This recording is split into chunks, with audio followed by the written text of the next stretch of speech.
आप अगर अपने वेबसाइट के लिए डोमेन लेने की प्लानिंग कर रहे हो तो इस वीडियो को पूरे एंड तक देखना, क्योंकि इस वीडियो में मैंने बेसिक कुछ ऐसे चीज़ों का डिस्कस किया है जिसे आपको पता होना बहुत ज़रूरी है कोई भी अगर आप डोमेन लेने की प्लानिंग कर रहे हो। क्योंकि कहीं ना कहीं आपके जो वेबसाइट गूगल में जाकर रैंक करेंगे उसका एक डोमेन भी रीज़न होता है। सही डोमेन का सिलेक्शन करना बहुत ज़रूरी है अगर आप अपने वेबसाइट को गूगल में रैंक करवाना चाहते हो। Hello everyone, this is Noor Hasan from digital Noor. इस वीडियो के अंदर हम बात करेंगे आपको किस तरह के डोमेन लेने चाहिए, किस तरह के डोमेन्स को आपको अवॉइड करना चाहिए। आप जो डोमेन अभी लेने जा रहे हो, क्या उस डोमेन को किसी और ने भी यूज़ किया था कभी, फिर एक्सपायर होने के बाद उसे रिन्यू नहीं करवाया। हो सकता है उसके ऊपर स्पैमिंग का पेनल्टी लगा हो, लेकिन डोमेन ओनर ने उसे फिर से रिन्यू नहीं करवाया। तो इन सारी चीज़ों को हम इस वीडियो के अंदर स्टेप बाय स्टेप चेक करेंगे। इससे पहले मैं वीडियो को आगे कंटिन्यू करूँ, एक छोटा सा आपसे रिक्वेस्ट है, अगर आपने मेरे चैनल को सब्सक्राइब नहीं किया है तो please do consider subscribing my channel, और साथ ही साथ बेल आइकन को भी प्रेस कर लेना, और वीडियो अगर अच्छी लगे तो लाइक भी कर देना। सबसे पहले हम समझते हैं EMD डोमेन क्या होता है, जिसे एग्जैक्ट मैच डोमेन भी कहते हैं। एग्जैक्ट मैच डोमेन का मतलब होता है आप जिस नीच पर काम कर रहे हो हूबहू उसी नाम का आपने एक डोमेन परचेज किया है। लेट सपोज अगर आप वायरलेस हेडफोन के ऊपर काम कर रहे हो, आपका नीच वायरलेस हेडफोन है, तो आपने डोमेन जो नाम सेलेक्ट किया है वो है वायरलेस हेडफोन। और पार्शियली मैच डोमेन क्या होता है, जिसे PMD कहते हैं।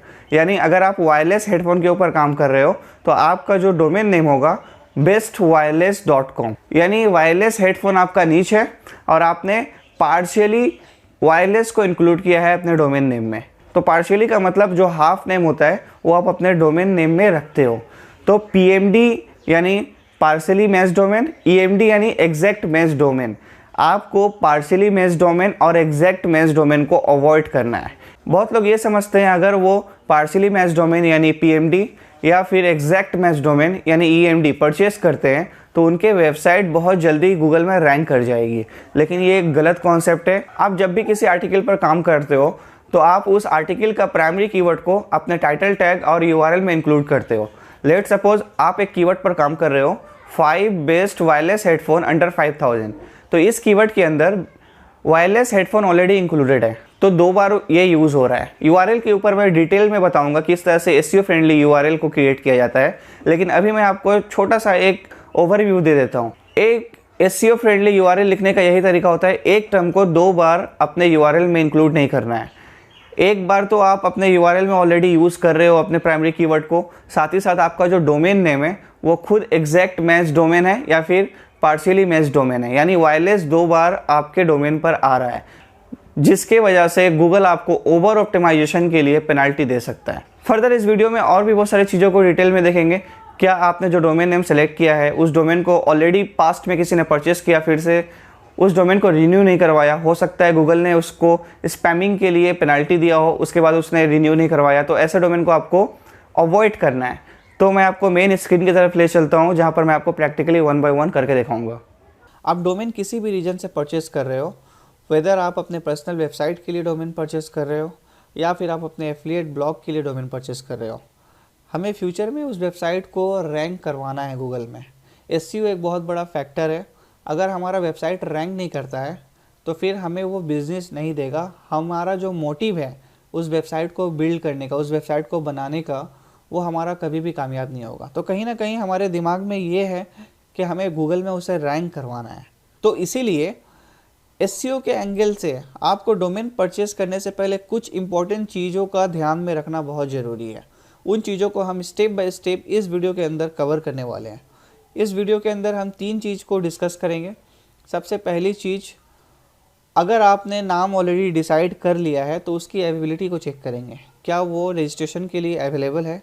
अगर वो रजिस्ट्रेशन के लिए अवेलेबल है तो दूसरी चीज़ हम ये देखेंगे, क्या कभी पास्ट में वो डोमेन किसी ने रजिस्टर किया हो और किसी कारण उसे फिर से रिन्यू नहीं करवाया, यानी वो एक डिलीटेड डोमेन है जो अभी रजिस्ट्रेशन के लिए अवेलेबल है। अगर ऐसा कोई डोमेन है तो हमें अवॉइड करना है ऐसे डोमेन का, क्योंकि हु नोज़ पास्ट में गूगल ने उस डोमेन पर पेनल्टी दिया हो और उसके डोमेन ऑनर ने पेनल्टी के कारण उसको फिर से रिन्यू नहीं करवाया।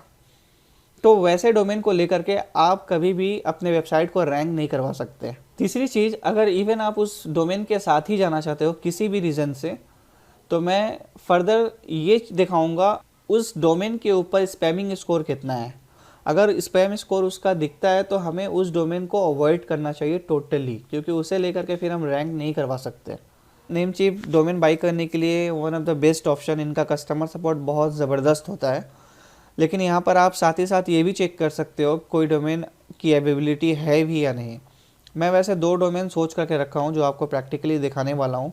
एक है techhindireview.com और एक है mockport.com। तो फर्स्ट डोमेन को मैं यहाँ पर पेस्ट करता हूँ और इसकी अवेलेबिलिटी को चेक करता हूँ। यहाँ से आप सर्च बटन पर क्लिक कर देना। उसके बाद आपको यहाँ पर रिजल्ट्स दिख जाएगा। देखिए ये टिक आउट हो गया, इसका मतलब .com अवेलेबल है। यहाँ से आप ऐड टू कार्ट करके बाई भी कर सकते हो। अभी फिर से हम दूसरा डोमेन भी चेक कर लेते हैं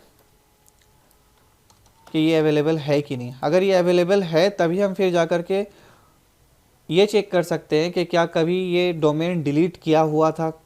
तो ये दोनों डोमेन जो है अवेलेबल है, देख सकते हैं आप। यहाँ पर टिक आउट है और यहाँ पर ऐड टू कार्ट करने का भी ऑप्शन दे रहा है। अब हम ये देखने वाले हैं क्या ये डोमेन कभी भी किसी रीज़न से डिलीट हुआ था या नहीं।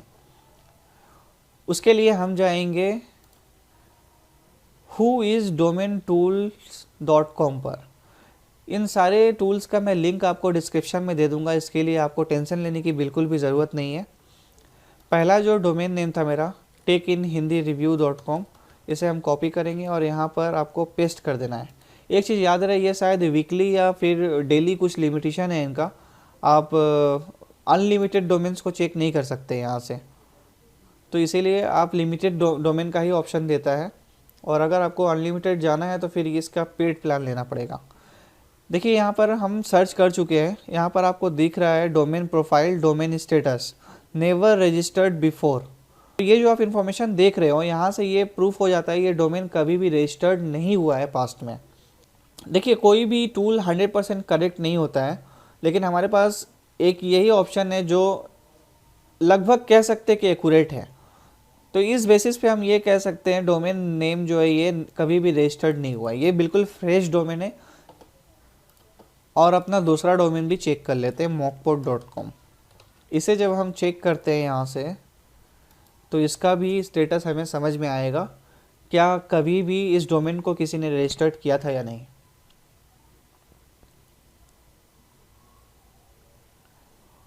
mockport is available for sale. यहाँ पर देखिए जब आप देखोगे domain status deleted and available again, यानी ये पास्ट में डिलीट हुआ उसके बाद अभी फिर से अवेलेबल है। यानी जिस डोमेन ओनर ने इसे रजिस्टर्ड किया था, एक्सपायर होने के बाद फिर से रिन्यू नहीं करवाया। अब रिन्यू नहीं करवाने का बहुत सारे रीजंस हो सकते हैं।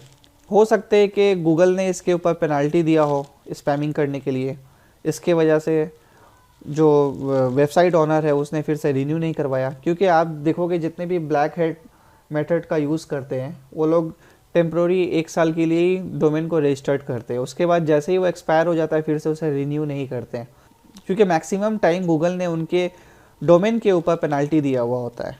स्टिल अगर आप चाहते हो कि आपको mockport.com के साथ ही जाना है, क्योंकि mockport जो आपके ब्रांड का नाम है और आपको इसी डोमेन नेम के साथ आगे बढ़ना है, तो इस केस में मैं आपको एक और टूल का इंट्रोड्यूस करवाता हूँ और वहाँ से आप अपने स्पैमिंग स्कोर चेक कर सकते हो। इस वेबसाइट का, इस डोमेन का क्या स्पैमिंग स्कोर रहा है। इसका URL मैं आपके साथ शेयर कर दूंगा, डिस्क्रिप्शन में आपको इसका लिंक मिल जाएगा। URL में क्लिक करने के बाद शायद आपको वो लॉगिन करने का ऑप्शन दिखे, वहाँ से आप लॉगिन कर लेना, फिर से ये URL को ओपन करना, तो फिर आपको ये पेज मिल जाएगा। यहाँ पर आपको उस वेबसाइट का नाम पेस्ट करना है mockport.com, क्योंकि हम ये कन्फर्म्ड हो चुके हैं ये वेबसाइट कभी कभी अवेलेबल था उसके बाद डिलीट हुआ है। अब हम इसका स्पैम स्कोर चेक कर रहे हैं। वेबसाइट का नाम यहाँ कॉपी करने के बाद यहाँ से एनालाइज के ऊपर क्लिक कर देना। यहाँ से हमें स्पैमिंग स्कोर दिखता है। स्पैम स्कोर आप देख रहे हैं यहाँ पे नल है, कुछ भी स्पैम स्कोर नहीं है। मैं 100% तो नहीं कहूँगा कि करेक्ट है, कोई भी टूल 100% करेक्ट नहीं होता है, फिर भी हम बिलीव कर सकते हैं कि इस डोमेन नेम पर कोई स्पैम नहीं हुआ है या गूगल ने कभी भी पेनल्टी नहीं दिया होगा। तो अगर स्टिल आप जाना चाहते हो तो इस वेबसाइट के साथ, इस डोमेन नेम के साथ आप आगे बढ़ सकते हो। उम्मीद करता हूँ ये जो बेसिक कॉन्सेप्ट है डोमेन परचेस करने का आपको समझ में आ गया है। अगर अभी तक आपने मेरे चैनल को सब्सक्राइब नहीं किया है तो please do consider subscribing to my channel, press the bell icon और अगर वीडियो अच्छी लगे तो लाइक शेयर जरूर कीजिए। मिलते हैं नेक्स्ट वीडियो में। धन्यवाद।